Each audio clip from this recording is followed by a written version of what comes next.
마태복음 5장 27절부터 37절까지 찾으신 줄 알고 한 절씩 교독하겠습니다. 제가 먼저 읽겠습니다. 또 가늠하지 말라 하였다는 것을 너희가 들었으나 나는 너희에게 이르노니 음력을 품고 여자를 보는 자마다 가늠하였느니라.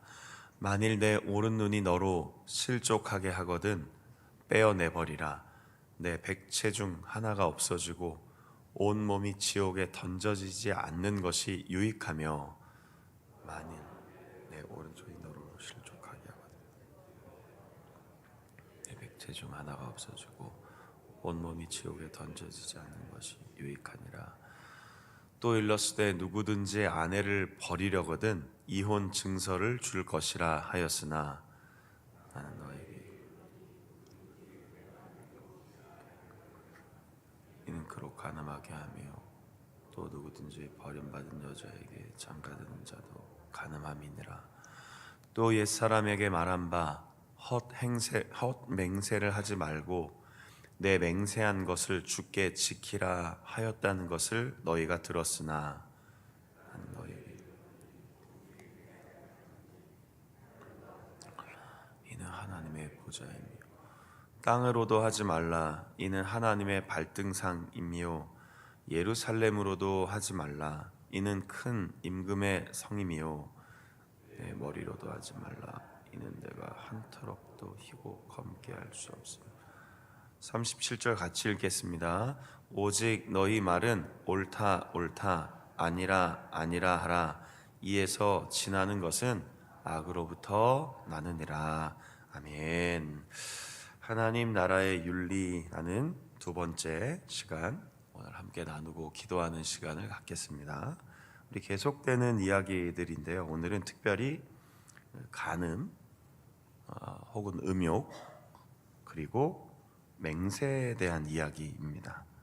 자, 간음이란 결혼한 사람이 다른 사람과 성적인 관계를 맺는 것을 말합니다. 가정을 신실하게 건강하게 지키고 이루어가야 하는데 그것을 깨트리는 것이죠. 이것은 사회 또 신앙적 규범이었는데 오늘날은 잘 아시는 것처럼 그 법 중에 하나가 폐지돼서 상당히 이 부분에 대해서 중요하게 여기지 않고 있긴 합니다. 물론 여전히 많은 사람들이 법을 넘어서서 가정을 잘 지키고 또 순결을 지키고 또 건강하게 가정을 이루고 있습니다. 그러나 한편으로는 많은 부분 이 문제를 안고 있다는 것을 아실 겁니다. 그런데 특별히 간음이라는 단어도 나오지만 28절에는 예수님이 음욕이라는 단어로 서로를 보지 말라 얘기하고 있습니다. 이것은 하나의 성적 관계를 더 넘어서서 타인을 소유로 여기는 내적인 욕심을 말합니다. 그러니까 결국 가정을 지키지 못하는 이유 중에 하나는 내적으로 일어나는 사람조차도 소유물로 여기다가 문제가 일어난다라는 것이죠. 그런 입장에서 그것을 마음으로 품기만 해도 이미 행동으로 한 것과 마찬가지다라고 한 예수님의 이 말씀은 상당히 범위가 넓은 겁니다. 어제도 말씀드렸지만 우리가 살인하지 않았다라고 하지만 미워하는 것을 살인으로 정의하는 것과 같이 마음으로 사람을 내 소유로 삼고자 혹은 그 이상의 마음으로 보면 이미 행동한 것과 마찬가지다라는 것은 우리가 이 땅에 법을 넘어서서 하나님의 법 안에 살아가는 사람들임을 잊지 말라는 예수님의 명령입니다. 심지어 29절 30절에는 만약 그렇다면 눈이나 손을 빼거나 자를 정도의 결단을 하라고 예수님은 이야기해 주셨습니다. 그만큼 중요하다는 겁니다. 차라리 눈을 빼버리는 게 낫다.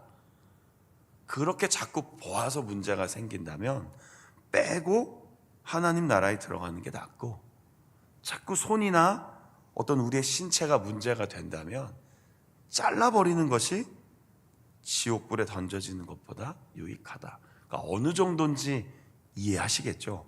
그러니까 예수님이 이런 표현을 쓸 정도로 그것이 얼마나 중요하게 지켜야 할 것인지를 강조하신 겁니다. 그렇다고 정말 빼거나 자를 수는 없잖아요. 하실 수 있겠습니까? 자꾸 내 손이 문제 있다고 잘라버리시겠습니까? 내 눈을 정말 빼시겠습니까? 그 정도로 예수님은 이것이 중요하다고 여긴 겁니다. 31절, 32절은 연결되는 말씀입니다. 그러니까 가정을 그렇게 지켜야 하는데 만약 헤어져야 할 경우가 생긴다면, 근데 이 표현 자체가 이렇게 되죠.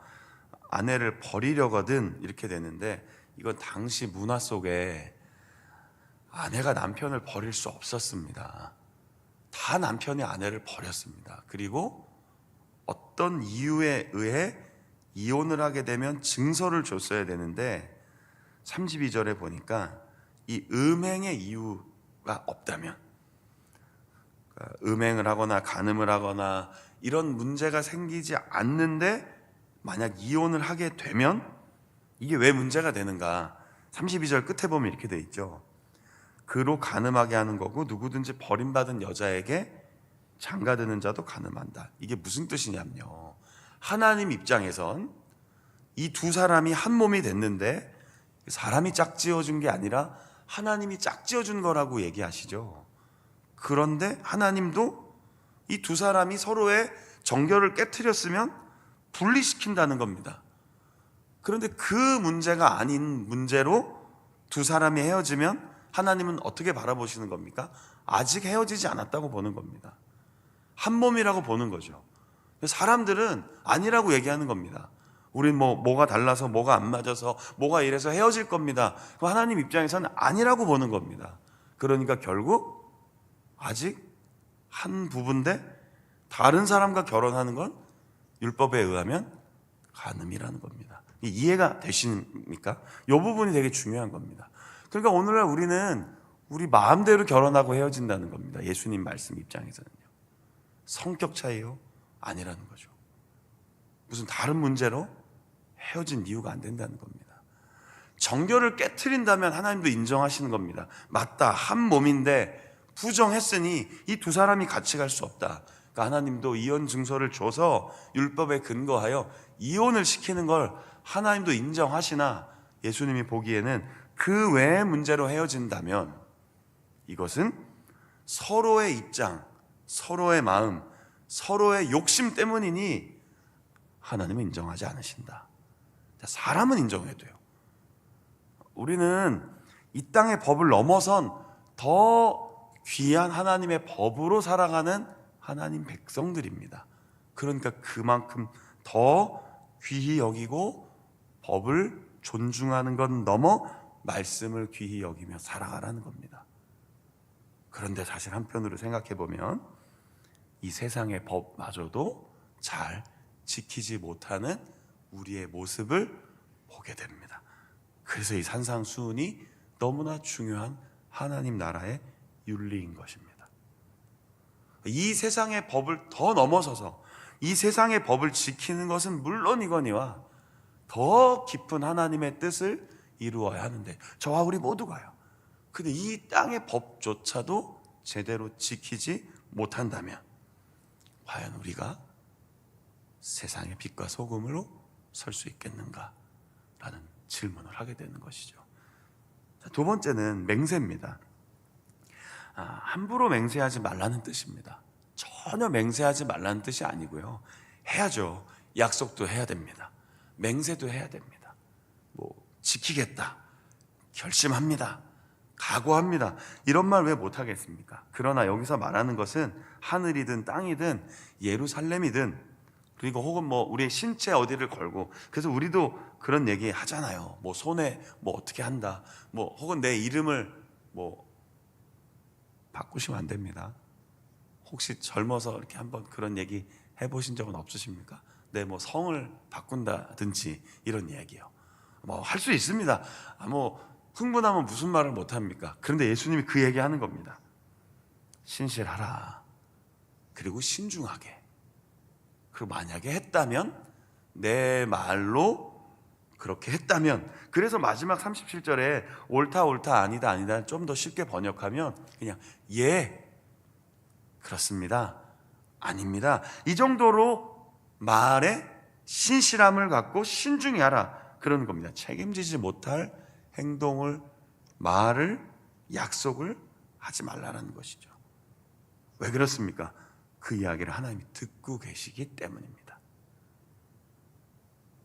우리의 이야기를 하나님이 듣지 못할 게 하나도 없으시잖아요. 어떻게 생각하십니까? 혼자 있어도 하나님이 보고 계시잖아요. 두 사람이 은밀하게 얘기를 해도 하나님 보고 계시잖아요. 골방에 들어가서 은밀하게 얘기해도 사람은 못 듣고 비밀을 유지할 수 있다고 생각하지만 사실 하나님 보고 계시잖아요. 그러니까 하나님 앞에서 모든 것을 말하고 결정하고 약속하고 맹세한다면 어떻게 하라는 겁니까? 지키라는 겁니다. 지킬 수 없다면 솔직하게 하지 못한다고 얘기하고, 혹은 그렇지 못했다면 제가 지키지 못했습니다라고 고백하면 되는데 끝까지 부정하는 겁니다. 혹은 끝까지 할 수 있다고 고집 피우는 겁니다. 그 헛된 약속을 조심하라, 바로 그겁니다. 근데 아마도 유대인들은 막 하늘에다가 한 것 같아요. 땅에다가도 한 것 같고요. 심지어는 예루살렘을 걸고도, 예수님이 다 그 당시에 있었던 이야기들을 하시는 겁니다. 그러나 예수님은 진실하게 살아갑시다 라고 권면한 것입니다. 자, 오늘 두 가지 단어가 주제가 될 것 같습니다. 정결과 신실입니다. 정결함, 신실함. 오늘 우리 기도의 제목으로 한번 삼아 보십시오. 하나님, 정결하게 살겠습니다. 사람을 대할 때에든 누구를 대할 때에든 정결한 마음, 깨끗한 마음으로. 참 쉽지 않지만 한번 기도해 보자라는 겁니다. 그리고 더 나아가 신실하게 살아갈 수 있게 해주십시오. 정직하게. 뭐 누가 보든 누가 보지 않든요, 내가 하나님 앞에서. 그래서 이 종교개혁 정신 중에 아주 중요한 마음이 코람데오입니다. 하나님 앞에서. 영어로, 라틴어로 하면 그렇게 되고요. 좀 다른 문자로 표현하면 신전의식이라고 합니다. 어릴 때부터 귀 따갑게 들었던 이야기입니다. 저희 집 가훈이었거든요. 그런데 지금 돌아보면 우리 아버지가 왜 그런 가훈을 세웠는지도 알 것 같고, 참 그대로 사는 게 쉽지 않다는 고백도 하게 됩니다. 그런데 늘 그렇게 살아야 한다는 것이죠. 하나님 앞에서, 하나님 앞에 서 있습니다. 살아계신 하나님 앞에 있습니다.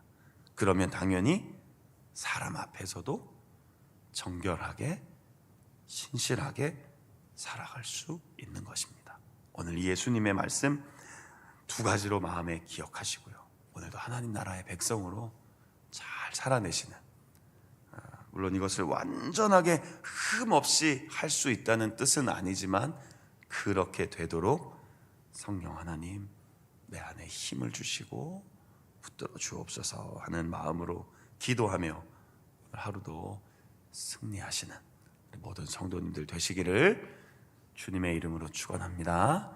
아멘. 기도하겠습니다. 하나님 아버지, 매일매일 예수님의 말씀을 읽고 묵상합니다. 하나님 나라의 윤리라는 제목으로 오늘 크게 두 가지 주제를 나누었습니다.